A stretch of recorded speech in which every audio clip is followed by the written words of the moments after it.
Hey guys, it's Kelly. I am back with another process video, and today I am using Maggie Holmes' Bloom collection, and I pulled out a couple of photos from Easter that I wanted to get on a page, and my favorite of the two is the top one. Our church puts a cross up and flowers in a bucket beside the cross so that on Easter Sunday people come in and put flowers on the cross that has some palms and just some other, I guess, like chicken wire or whatever to hold the flowers in place. And it just looks beautiful. And the photo that I was able to take with my iPhone was, it had the sun flare coming in on the side of the cross, and I just thought it was beautiful. And I wanted to get that onto the page. Now, I didn't realize this until afterwards that the two photos are from two different Easters, but I'm going to leave it. And the title actually is Easter Moments. So to me, that spans the years and it's quite all right. I don't necessarily scrap a lot of holidays such as Easter just because holidays are a stumbling block for me. I don't generally do theme layouts, and it's just one of those things. I would rather do some of the everyday moments or just little things that I catch here and there. So anyway, my inspiration for this whole layout was two, well, actually it was two, was the floral paper and that bunny rabbit. I love that chipboard bunny. I think it's just one of the sweetest little figures, between Maggie's birds and now this bunny. I just love them, and I love to put them onto a page. So at this point, I'm going to be honest with you, I was struggling. I knew that I wanted to bring in that pink paper just for a pop of color, and it really went with my daughter's dress very well.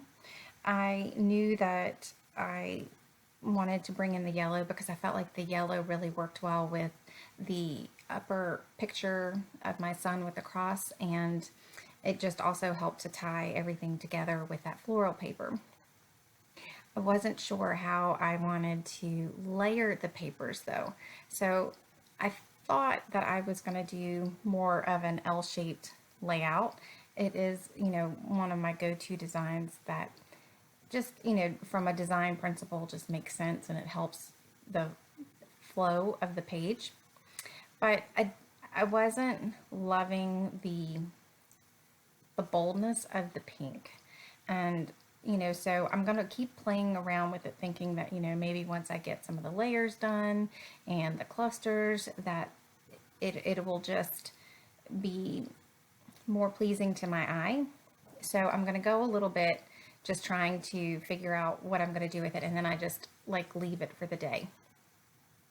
And right now, what I'm playing around with is, to me, there is trap space in between the photo and the bunny, and that rectangle of pink just is very awkward. So I was trying to think what I could do to fix that, and I pulled out, I had used this paper earlier in my creative scrapbook kit that that I had for one of their guest design months, and I went ahead and I trimmed the fringe, and I thought that that would be perfect to help branch the area between the two photos and the bunny chipboard, and that took care of that trap space, and I really liked that. So I played around with the flowers, and that was at the point where I was like, all right, I'm going to just walk away and see what I think of tomorrow when I come back to it.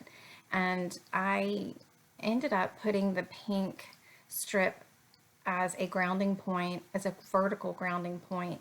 And once I did that, it took away some of the brightness, but still gave it the pop. And it also brought the color from my daughter's dress onto the opposite side of the page. And it just felt like it was a better balance. And so once I did that, I knew that I would be able to finish the layout and love what I was doing with it. So I also had scraps of the, of the white fringe. She has two fringe sheets, if you're not familiar with the collection. One that is an ombre pink, and the other one is like a cream color with aqua, and a few of the strips have some newsprint or some word sayings or something like that. So I chose to layer the pink and the cream just for more visual interest, and I love the way that it turned out. It branched that gap between the two photos and the cluster so much better than just even the pink by itself. So when I came back to my layout, I looked back through the embellishments and realized that the flowers that I was originally trying to use just were too heavy for that side of the page. And when I pulled out this heart that she had in her collection, I felt like it truly made the difference. And I had pulled out some of the fussy cut butterflies. I fussy cut a bunch of these in the beginning for several layouts, and I still have several of them left over, and they're just one of my favorite embellishments to use with this collection. So I realized that I had already adhered my layers, and I had forgotten that I wanted to place a doily underneath that yellow, and on top of that I had stitched. So I was very leery of really trying to yank those layers apart.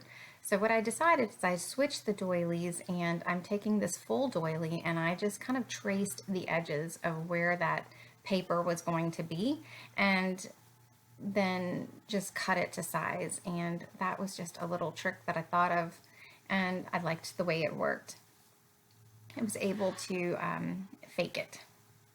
So here's this pink paper that says Moments to complete my title. That was from one of her cut apart sheets. I just find that, or at least I found with this collection, that just right away to cut the cut apart sheet. And I have used so many more pieces, I think, just already have them ready to cut. And I definitely will do that with other collections.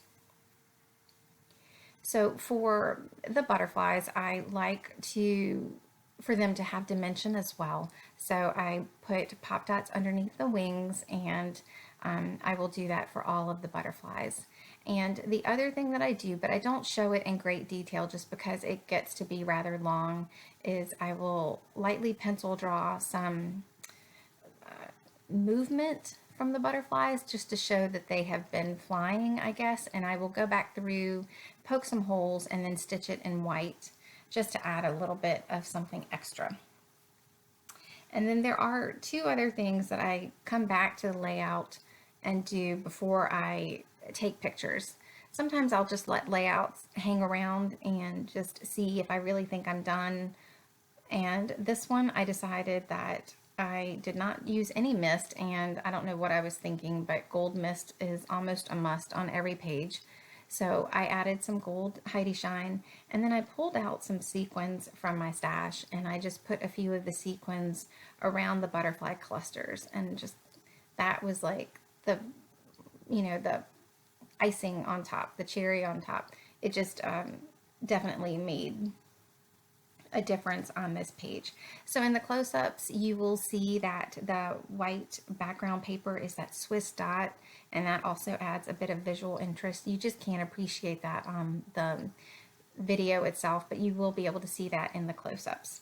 So thanks so much for joining me today. I hope you guys have a great day, and I will see you soon. Take care. Bye.